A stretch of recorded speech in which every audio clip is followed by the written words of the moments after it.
This week on the Myths and Legends podcast, we'll finish up the story of Yvain, a knight of the Round Table turned lord turned crazy naked man wandering the forest. For those of you that love precisely way too much action, this show's for you. He'll fight an army, a dragon, giants, demons, 3 knights, and his best friend. We'll then learn that true love means tricking your spouse into taking you back against her will. In the Creature of the Week segment, we'll meet a friendly bathroom cleaner who just so happens to be insanely creepy, and who's also probably watching you go to the bathroom in the middle of the night.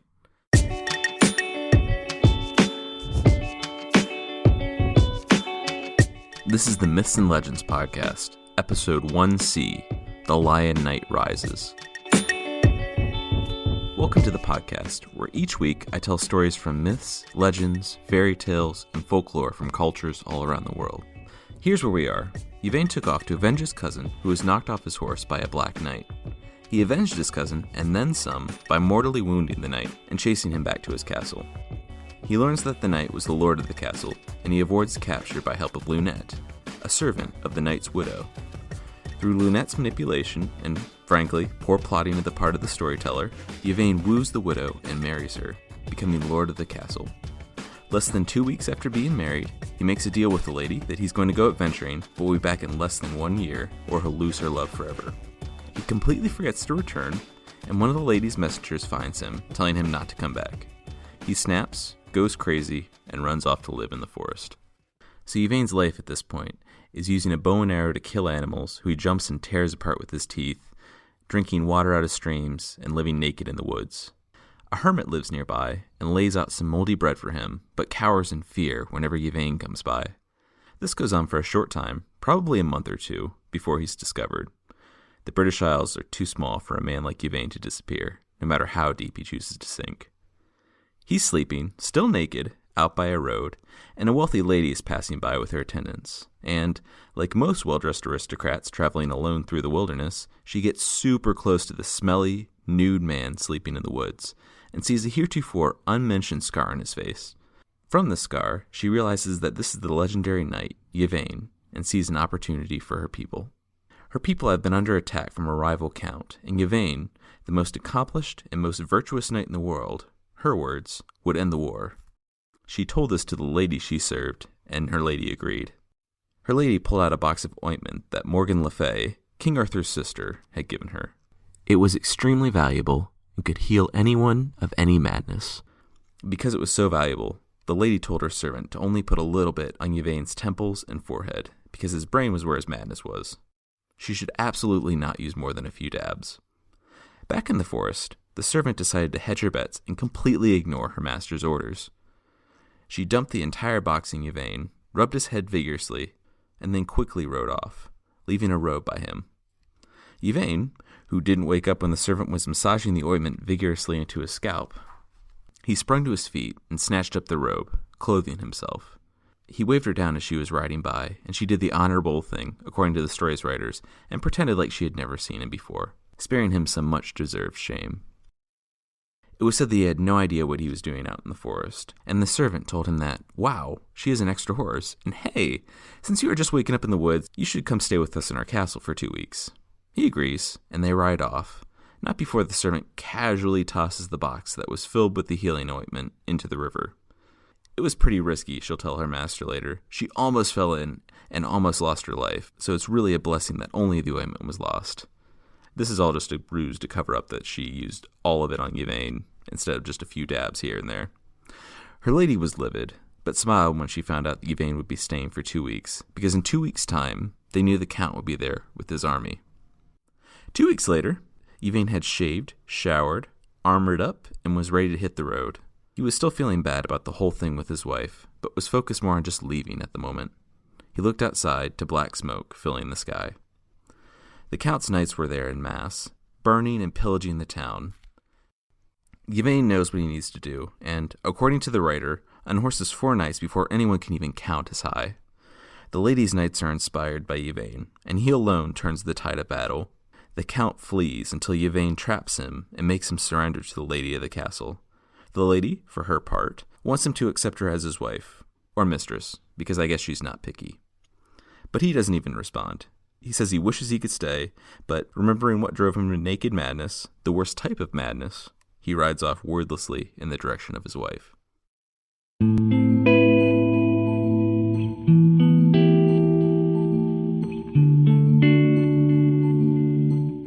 While traveling through a forest, he hears a horrific cry and chases after it. He rides into a very deep part of the forest and finds, of all things, a dragon holding a lion by the tail and burning his butt with fire breath. It's here that I realize I'm not fit to be a knight. My first and only inclination would be to get as far away from the spectacle as quickly as possible and let the lion and dragon hash out their difficulties themselves. Yvain, however, is a knight and decides to side with the lion because the dragon is so full of wickedness. He approaches with his shield out to block the dragon's fire breath, and when he got close to it, he bashed the dragon in the face, somehow avoiding the lion. He jumped atop the dragon and drove his sword deep into its back. It died, but he kept hacking and hacking until it was in tiny pieces. He was breathing heavily, exhausted, when he remembered the lion. He jumped back and raised his smoldering shield, ready for a fight, but found it, and I quote, standing on its hind paws, bowing its head, joining its forepaws, and extending them towards Yvain in an act of total submission, and that it knelt down its whole face, bathed in tears of humility. Yvain immediately recognized that the lion was thanking him and submitting to him for saving his life. He wiped the poisonous dragon blood from his sword and sheathed it. In a couple weeks, in the saga of the Volsungs, a hero gets the power to understand the speech of birds after he drinks dragon blood, but I guess English dragon blood isn't as magical.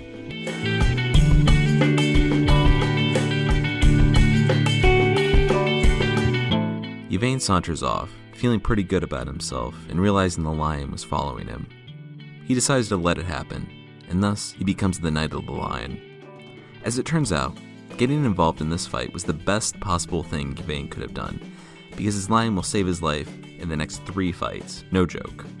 For 2 weeks they wandered the countryside, camping out at night, and the lion bringing back food for Yvain. And, at the end of the fortnight, they rode up to the clearing with the fountain that started it all. Yvain couldn't handle it, and collapsed in sorrow. For an unexplained reason, his sword was out, and as he fell, it found a spot between the blades of his armor and sliced him. He lost so much blood that he fell faint, and just laid there, dazed, wondering if he should even get up again. The lion came back from a hunt, and found Yvain there, blood surrounding him, and assumed the worst. In a truly bizarre turn, it took the sword in its mouth, and found the perfect tree. If Yvain, the man he had sworn his loyalty to, was dead, what did that leave him other than a full happy lion life that he would have otherwise had? He wedged the sword in between the branches of the tree so that it lined up directly with his chest, jogged back a bit, and took off in a run toward the sword point. He was going to end his life along with his master. Yvain, hearing the lion running, sat up, and the lion, seeing Yvain out of the corner of its eye, swerved so soon that he barely avoided scratching himself on the sword point. The lion was elated, but Yvain lamented aloud as he bandaged himself up. He, apparently just now, realizes that it was his fault that he was in this current circumstance. He had turned his own joy into sorrow through his selfish choices. Cutting his self-flagellation short was a voice from the chapel. You know, the tiny chapel inexplicably placed next to the fountain. This voice said that he should really just shut up. His sorrow was her joy. He sought out the voice and found a woman locked in the shadowy chapel. He couldn't see her, and he was still wearing his armor, so she didn't know who he was. She was accused of treason, she said, and would be hanged or burned alive tomorrow if a knight didn't come to her aid and fight the 3 knights that accused her of treason. She only knows 2 knights in the whole world who would do that for her. One was Gawain, who she couldn't reach, and the other was Yvain, the knight because of whom she was locked away. Wait, what? Yvain said. She explained that when Yvain didn't return, her lady became angry with her. As it turns out, this is Lunette, the woman who gave Yvain the magic ring, the lady's servant. Lunette had enemies in the lady's court who took this as an opportunity. With Yvain having killed the castle's champion and then promptly abandoning it, they were now in a worse situation than ever. Anyone could ride up and mess with the fountain, and no champion could ride out to challenge the person. They accused her of treason, since she had convinced the lady to marry Yvain, a decision that she still stands by. Knowing that she had a friend in Gawain, who was flirting with her hard when he stayed there with Arthur's court, she demanded a trial by combat. She had 40 days to find a knight on her behalf, and she rode to King Arthur's court. There, she learned that Gawain was out trying to rescue the queen, which is part of the Lancelot story I'll go over later. But amongst all the brave knights, she couldn't find anyone to fight on her behalf. Yvain was nude and tearing into deer with his teeth, so he was unavailable. She rode back, and the days passed quickly. Yvain revealed himself, both to her anger and happiness. He said that he would defend her, as long as no one knows his identity. She resisted, but eventually agreed, and told him not to be late, because she'll be executed at noon if he's not there. Even though he had been sleeping out in the forest for 2 weeks, he decides that he needs to sleep in a bed tonight, and seeks out a castle. He actually backtracks until he finds the castle both he and Calogrenant had stayed at their first time through. But now the town up to the thick wall was gone. As he rode up, the people of the castle understandably said that the lion was definitely not allowed. Yvain assured him that the lion was totally cool and definitely would not attack or kill anyone, unless Yvain told it to. They said, well, good enough for us, and let them both in. At dinner that night, everyone was laughing and pleasant, until spontaneously breaking into tears. They assured Yvain that it was nothing and that he should just finish his dinner. But when they didn't stop crying, Yvain could see that it was obviously not nothing, and they should just tell him. The Baron of the castle had a beautiful daughter, one so beautiful that she captured the attention of a local giant and his gang of bandits, who decided that, yes, they would like to take her. They showed up at the city one day, demanding the Baron's daughter. He understandably refused, and sent out his 6 sons, all knights, to disperse the giants. The giants killed 2 of them, took what they wanted from the town, and dragged the other 4 off into their lair, saying that they would be back in a few weeks with the knights to trade them for the daughter. Oh yes, and they burned down the rest of the town. That day was tomorrow. Unfortunately, all the knights and all the fighting men had been killed in the giants' first attack, and there was no one to defend the city against the giants and protect the daughter. Yvain sighed and said he would be glad to help out and fight the giants, as long as they came early, since he had a prior engagement. They were thrilled and showed him to his chamber, where Yvain and the lion slept. The next morning, he ate breakfast, went to mass, and killed some time until he couldn't wait any longer. He called the Baron and his family to him, apologized profusely, but said he must leave. A girl would be burned alive if he didn't help. The daughter of the Baron broke down in tears. The giant had made it clear that he wouldn't take the maiden for himself, however that would work, but he would take her to be passed around among the thieves in his cave. Yvain was sad, but said he had to go. As if on cue, he heard screams from outside the castle. They went to the gate to see the giant walking up, surrounded by his thieves. The knights were in horrible shape. Barefoot and smelly, they were sitting atop worn-out horses, and an evil dwarf rode behind them, whipping them bloody. Yvain saw all this and nodded. They brought him his horse and began dressing him for battle. He asked the Baron to lower the drawbridge for him to ride out, and then bring it back, because he might not be coming back. The Baron agreed, and Yvain rode out. They all sat in terror, since they had watched many of their bravest fall to this giant when he destroyed their town. And though Yvain seemed honorable and highborn, he could very well end up like one of them. Unknown to Yvain, his lion bounded out after him.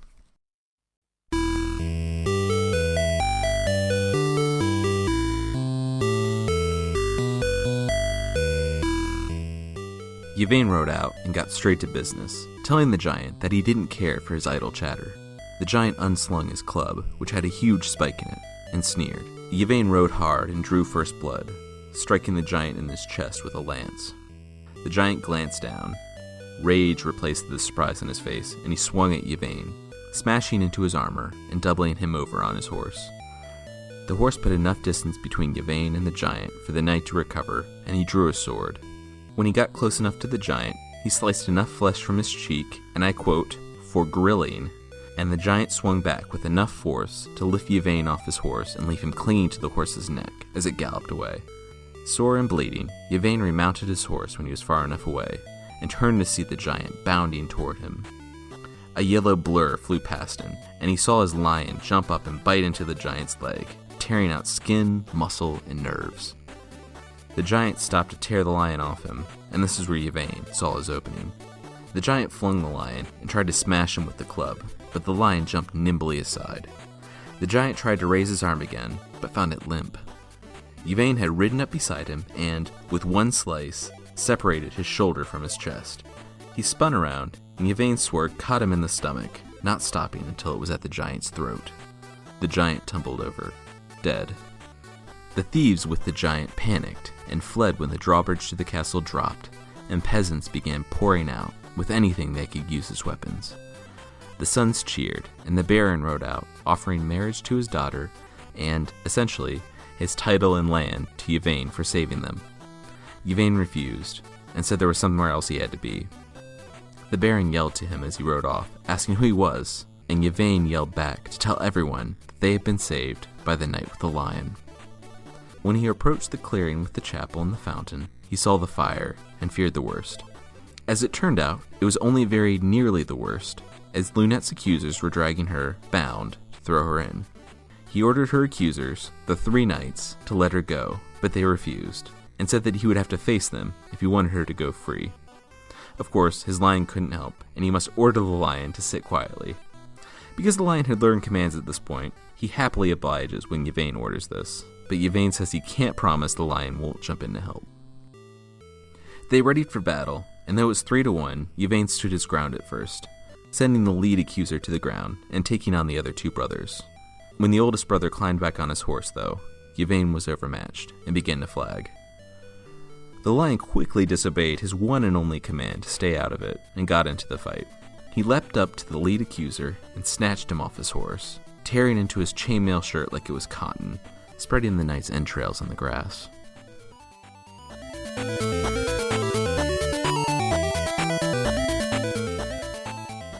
The other 2 brothers, hearing their older brother's screams, abandoned Yvain and began attacking the lion. Yvain, wounded and exhausted, not only from the current fight, but from fighting a giant earlier, still finds enough strength to fight. He lays into the knights, and with the lion, subdues them. The knights surrendered to Yvain's mercy, and Yvain, apparently not knowing the definition of the word mercy, orders them cast into the fire that they had prepared for Lunette. Lunette is freed, and the lady of the castle runs over and hugs her. She had forgiven Lunette, realizing it wasn't her fault that Yvain left, but they were all still bound by Lunette blurting out that she wanted a trial by combat, so they all had to go through with it. I should mention that Yvain's face has been hidden by his armor, and no one, save Lunette, who he talked to the previous night, knows it's him. The lady and Lunette walk over to thank the knight, and ask that he stays. The 21st century audience member in me wishes that Yvain was contrite and humble, revealing himself to be the man that had wronged her, and begged her forgiveness with tears and trembling hands, wrapping up the story nicely here. He doesn't, though. His wife comes up to him and says that she's forever in his debt, and that he should stay in the castle until his many wounds are healed. They then enter into an odd little interchange, where the lady somehow doesn't realize Yvain is talking about her.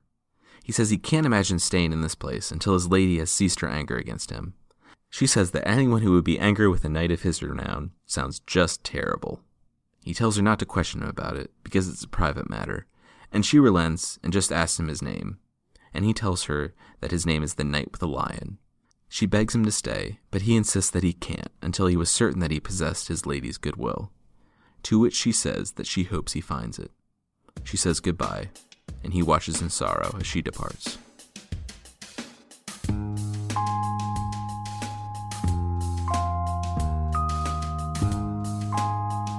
After the crowds disperse, Yvain looks down and sees his lion, too wounded to walk.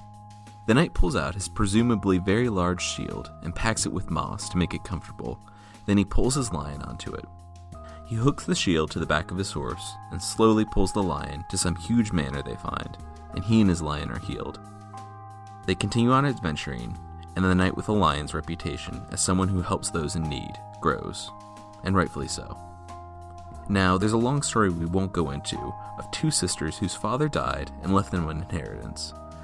The older attempts to disinherit the younger, and it comes, once again, to trial by combat, or where they both get knights to defend their rights, by the decree of King Arthur. The older sister asks Yvain, who agrees on the condition that she keep his involvement private, and the younger sister has 40 days to find her champion. She chooses this enigmatic knight with a lion, who's been helping out people in need. She sets off to find him. She follows the trail of rumor and eventually finds Yvain in a forest, now a changed man. He agrees to help her without asking anything in return, because she appears to be on the right side of the argument. They set off back towards Camelot together. They pass by way of the Castle of Dire Adventure, which is perhaps the coolest castle name in the history of castles. In something seemingly out of Monty Python, people outside of the town are really mean, saying that he shouldn't stay there and he should just continue on his way. He remarks about how rude this is, but keeps riding up. The closer he gets, the more people come out, and it's less of a mourning and more just outright insulting him. They say that he's going to be shamed and vilified in the castle, and that he's a foolish wretch, and that he should just turn back because no one wants him in the castle. He's perplexed by this, and a kindly old lady tells him that it's just a custom of the town to berate travelers as they pass by, because it's just a horrible, horrible place, and no one should enter it, ever. He's more than welcome to come in, but he should really just not enter it. Really. Turn around and leave. But he's welcome to come in, but he really shouldn't. Yvain despises that despite the whole town yelling at him to turn back, he and this maiden will in fact stay the night there. A porter meets him at the gate, where he says, cheerfully, "Come on in. You've arrived at a cursed place where you'll never be able to leave." And Yvain obliges, dismounts, and enters the town. There in the courtyard, he sees 300 women whose clothes are threadbare, sewing with strands of gold and silk, weeping, and obviously there against their will. He demands to know what's going on, and finally finds someone who'll tell him. The king of the Isle of Maidens went out seeking adventure, and came upon this castle where he stayed the night. Unbeknownst to him, the castle was inhabited by 2 demons, which Christian de Troyes says is definitely not made up, because they were born of a woman and a demon, so that's how you know it's true. They threaten him, and he offers for his release to send 30 maidens each year for as long as the 2 demons live. They agree, and he ends up keeping his end of the bargain, and for over 10 years he's been sending young women to this castle. Yvain nods and backs away quietly, not really assenting to the implicit request just hanging there in the air. He and his companion find their way into the main castle, and they meet a cheerful lord and his beautiful 16-year-old daughter. They make pleasant conversation and have dinner, where it's said that they have so many courses that the serving people get exhausted just carrying them out. They show Yvain to his room, where he sleeps undisturbed with the lion at his feet, as is now apparently their custom. The next day, after Mass, Yvain told the Lord that he would be leaving, and the Lord told him that he was dreadfully sorry, but you see we have this custom here where to leave you have to fight 2 demons, and as it turns out, no one has ever left, so probably not a good idea to leave. He says he's compelled to uphold it, but hey, if Yvain can defeat the demons, then he can marry the Lord's daughter. Yvain makes it clear that he neither wants to marry the 16-year-old, nor fight the demons, but the Lord is already in the process of calling the demons. The demons walk in, and we're given no other description other than that they're black and hideous, and they each have a spiked club and are armored everywhere except on their head and below their knees. The lion begins to bristle and snarl, and they're adamant that the lion is not part of the fight and needs to be locked up, to which Yvain kind of awesomely replies that if they're so scared of the lion, then they can lock him up themselves. They make it clear that Yvain needs to fight them alone, without really giving him any justification, and he accepts this without question and locks the lion away in a small room. They then take it outside. Yvain is armored up and mounts his horse, and the battle begins. The demon's weapons must have been otherworldly, because it said that Yvain's shield and helmet dissolve like ice, and he's immediately having a pretty bad time, being beaten mercilessly on both sides. The lion, locked away in the room, can hear this, and he knows that he needs to help his master. The underside of the door, as it turns out, is rotten, and the lion is able to claw at it until he can fit underneath it. Outside, Yvain is minutes from death when, like the last fight and the fight before it, the lion leaps up and pulls one demon off his horse. The other one immediately stops wailing on Yvain to go rescue his brother, and Yvain takes this advantage to slice the demon's head off. He and the lion dispatch the other demon, and there are absolutely no negative consequences to the lion intervening. Why Yvain didn't just sick the lion on them at first is beyond me, because he made it exceptionally clear that he did not want to fight. Everyone cheers, and the slaves are freed. The Lord is happy, though it's not like he was suffering to a large degree under the demons, what with his massive feasts.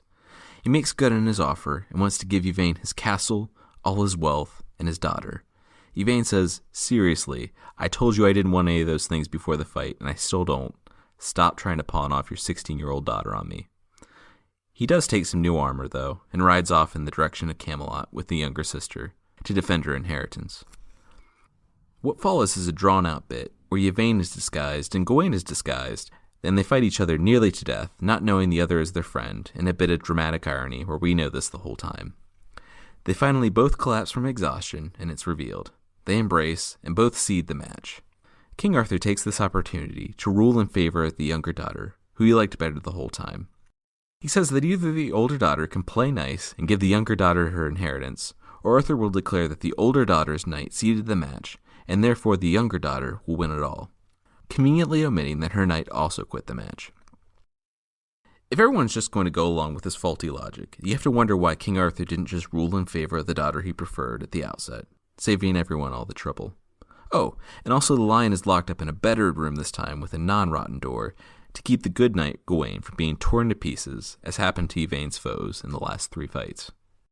With his identities of Yvain and the knight with the lion converging, he decides that it's finally time for his lady to take him back, and he knows just the way to do it.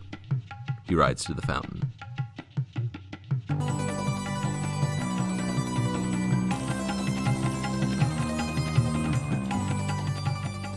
Crouching next to it, he takes the pitcher and constantly scoops water from the fountain, pouring it on the emerald. A massive storm comes and stays. He decides that she will accept him back, or her forest and city will fall into hell. In the Lady City, the storm is raging, with lightning striking buildings, water pooling in the streets, and wind pulling down structures. In the castle, the lady is wringing her hands. They haven't had a knight to ride out and defend the castle since Yvain left, and no one in the city will brave the storm, let alone fight the knight that dared to challenge them. Lunette sees an opportunity. She says she knows of a knight who could go out and protect the fountain, and the lady knows this man, the Knight of the Lion. Lunette says that he won't come back without being reconciled with his lady. If, however, Lunette's lady would promise to help the Knight of the Lion become reconciled to his lady, then maybe the knight would help. The lady agrees, but Lunette says it would be better if she swore an oath before Lunette left, and Lunette brings out a holy relic for her to swear on. She doesn't see a problem with this, and as soon as she finishes the oath, she's trapped. Now, a holy relic could be anything from the body part of a saint to something that the saint wore, to part of the Holy Cross, to anything associated with Jesus, but it's very, very serious to swear an oath on a holy relic because they've been imbued with holy properties and have been said to make miracles, and they're just very, very important. And what she did was she essentially, I know this is obvious, but she said that she'd reconcile the Knight of the Lion with his lady and do everything in her power to do so, and not knowing that that was her and that the Knight of the Lion was Yvain. So essentially she's committing to do everything in her power to reconcile Yvain with herself, and she has sworn this on a holy relic. Lunette is thrilled, but hides it, and mounts a horse to ride out to find Yvain, wherever he is. She's in luck when, giving the fountain a wide berth to avoid whomever was creating the storm, she sees the lion. She rides out and finds Yvain, and tells him to come with her. She has solved all his problems. They ride up to the castle, with the skies clear, and see the lady waiting in the courtyard. She's thrilled that the knight with the lion could be found so easily, and confirms that, once again, she'll do everything in her power to make sure he's reconciled with his lady. Lunette is the one that drops the bomb. She's the knight with the lion's lady. The knight is her husband, Yvain, and she must be reconciled to him, or else she'll go back on her oath she swore on a holy relic. Her lady is livid.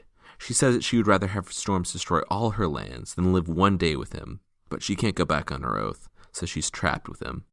Yvain is very happy about this, and he apologizes for leaving her in the city defenseless and asks her to forgive him. She says that if she doesn't, she'll be guilty of perjury, so she has to. He ends up giving up his life of adventure and decides to stay with her this time.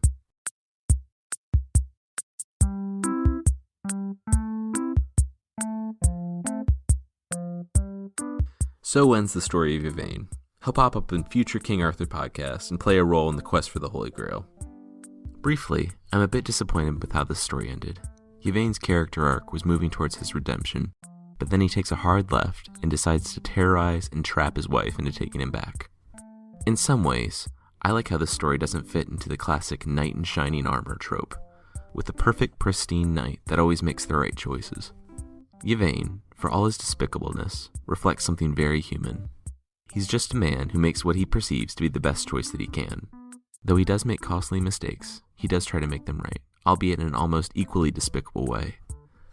There is so much more to these stories than just the clear-cut good versus evil of the sanitized children's versions and the simplified Hollywood versions. I really hope you've enjoyed this first story.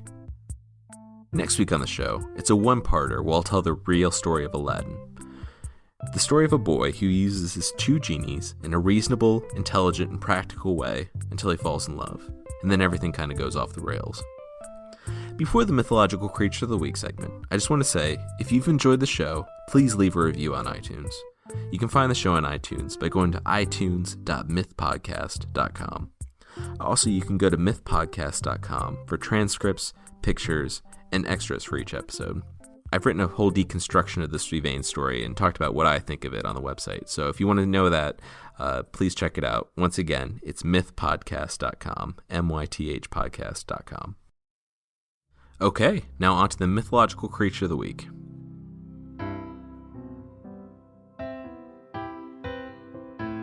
This is a weekly segment where I talk about a different mythological creature unrelated to the larger story. The creature this week is the akaname from Japanese mythology.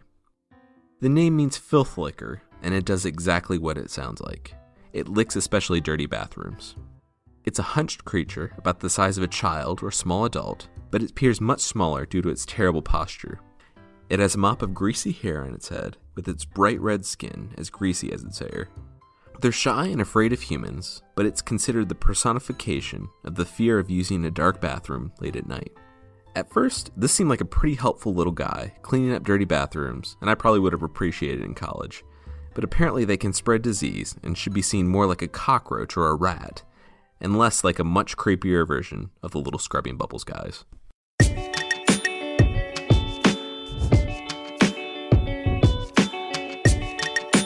Alright, that's the show this week. Our theme music, which you're listening to right now, is by the band Broke for Free, and the Creature of the Week music is by Steve Combs. Thank you very much for listening, and I'll see you next week on the Myths and Legends podcast.